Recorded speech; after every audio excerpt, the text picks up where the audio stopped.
Hi, my name is Leonore Colbert. I am an emerging full-stack web developer, and I'm currently a student in Flatiron School's online software engineering program. Today, I'm sharing with you one of my student projects, Brew Finder. Brew Finder is a Ruby gem that provides a command line interface, a CLI, that allows the user to use either their zip code or their state to look for breweries nearby by accessing an API, Open Brewery. So let's take a look at the code, see how it works. All right, so here we are inside Brew Finder. And to start off with, let's just go ahead and execute the program and see what it looks like in action. So when you first execute Brew Finder, it welcomes the user, shows a beer mug, and then it says, would you like to see a selection of 50 breweries in your state or all of the breweries in your zip code? So it is asking the user to please pick either zip or state. We're going to pick zip code first. Let's enter a zip code here in Oregon. And then there you can see it gives you a list of the breweries located in that zip code.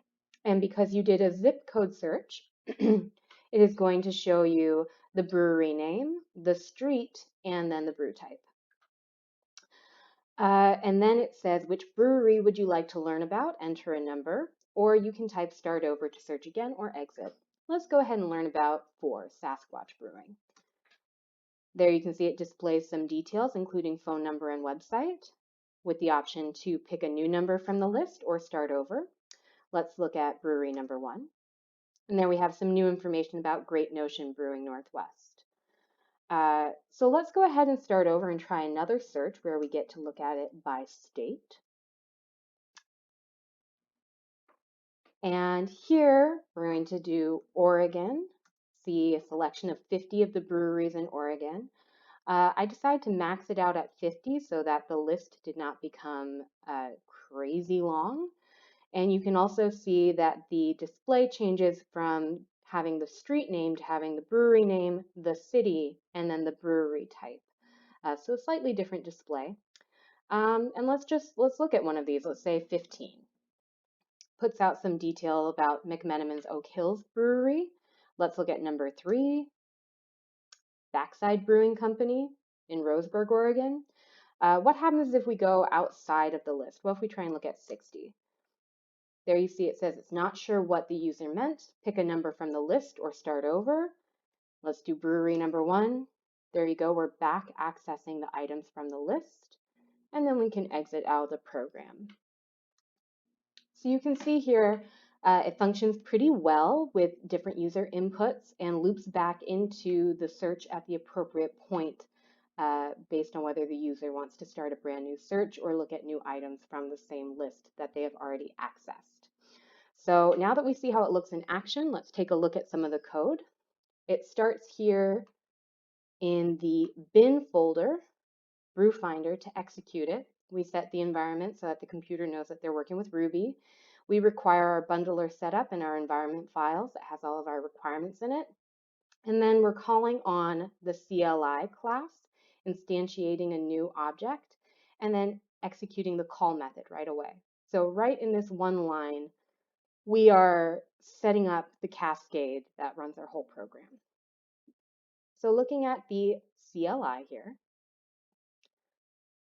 when we instantiate it and then immediately come to call, it is going to call on these other methods within the object, welcome, search breweries, and brewery details. So welcome just puts out the welcome message and the ASCII art with Colorize to make it beautiful. I'm pretty proud of that beer mug in case you can't tell. And then it has search breweries and different display methods and brewery details, which are all dependent on how the user is searching. This uses if statements and while to create loops that then allow the user to go back into the list that they have already searched. So that involved quite a bit of refactoring and playing around with the exact placement of those so that they made sense and that it was not buggy. But after running the program dozens of times, I think that I got it all pretty well working. So the very first thing that it does after welcoming the user is search breweries. And it gives the option for zip or state, you can see here. And I used an if statement. So if zip, then it's going to call on the API to search by zip. And if state, it's going to search with the API call by state. And if the user puts anything other than zip or state, if they try and say city, it's going to say, I'm sorry, that is not a valid choice, and is also then going to go to, as you can see up here, brewery details, where it will say you can type start over to search again or exit. So if they do start over, they are going to get just put right back up to the search choice, or they can exit out of the program. So just right there in their very first search, they are given the option to sort of loop back to the beginning of the search or exit out of the program. Since this is calling on the API, let's go look at that. API class is pretty simple. There's only the two calls. Calling by zip or calling by state, it interpolates that input of the zip code or the state into the query to open brewery and creates an object out of the results using HTTParty to parse the JSON, and then sends that information, which is an array of hashes, to the brewery object to instantiate brewery objects. And breweries are designed to be instantiated with hashes. So now let's go over and look at breweries. So here you can see the initialize method takes a hash. There are attribute accessors for each of the tags that are in the hashes, the key value pairs. And we use the send method to set those key values pairs to the attributes. The brewery method is pretty simple and clean. It has the initialize method and then a couple methods to access all and destroy all, so that our at all array does not keep growing with every search, but is cleared after every search. And display details, which is just using the attribute accessors that we already have and using colorize to make it a little bit more reader friendly. So let's go back to the CLI. So the searches zip code or state is going to return, is going to force the API to create an array of brewery objects. And then it's going to call on either display zip code or display state, depending on the type of search. So the lists are displayed slightly differently, as I pointed out, with either a street for zip code or a city for display state.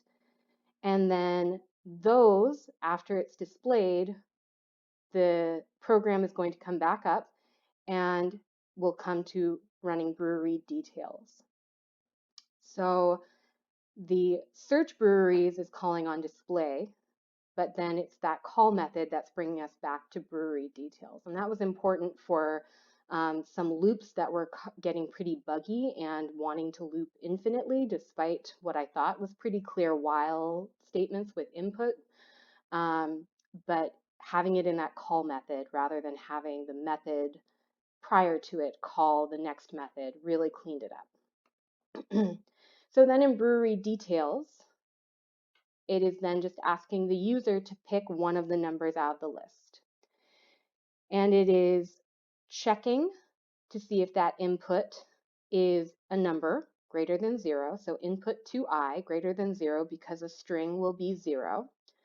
So if they try to type out 1, it'll get an error. They need to put in the numeral 1. And we need to make sure that the input to integer is less than the length of the array, that they didn't put something bigger than the array. And if they pick a valid number, then the brew finder is going to call on the brewery display details method that we saw in the breweries object, using that input as an index. And we're minusing 1 to make it computer friendly. Humans count from 1, computers count from 0. And then we also have, if the input equals exit, to call the goodbye method. If the input equals start over, then we're going to clear the array of breweries and go back to search breweries. And if they enter something else, they get this not sure what you meant message, which we experienced when we tried running the program. And then the goodbye method is simply clearing that at all array so that we don't have an ever-growing list of breweries, and a goodbye message. And that right there is Brew Finder in a nutshell.